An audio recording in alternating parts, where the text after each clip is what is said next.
لكن نتخيل أن الناس بيرضون عنا جميعا، لا.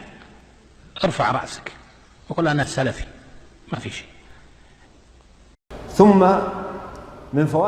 Sonra fəzilətli əxlaqla zinətlənməyin faydalarından biri də budur ki, müsəlman gözəl əxlaq nümayiş etdirdiyi müddətdə Allaha ibadət halındadır.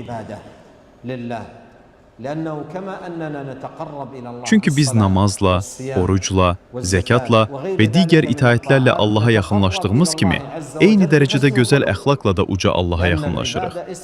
Çünki ibadət Allahın sevdiyi və razı qaldığı bütün zahiri və batini sözləri, həmçinin əməlləri əhatə edən ümumi bir addır.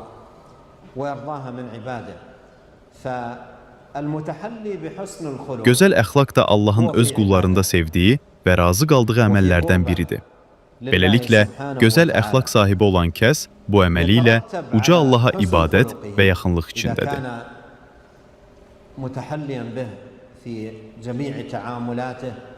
Əgər insan bütün rəftarlarında bu gözəl əxlaqı qoruyub saxlayarsa, bunun böyük nəticələri olar.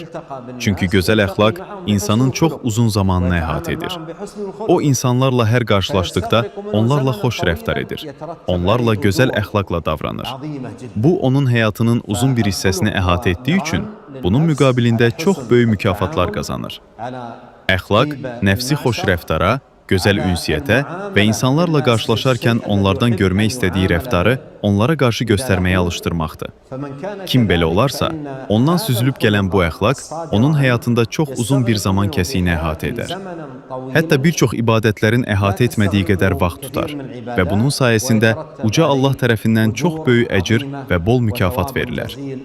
Hətta Peyğəmbər, Allahın salamı və salavatı onun üzərinə olsun, insanları cənnətə ən çox daxil edən şey nədir deyə soruşulduqda, Allah qorxusu, təqva və gözəl əxlaqdır deyə buyurmuşdu.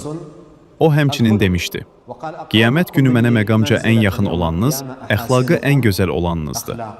Bu mənada hədislər olduqca çoxdur.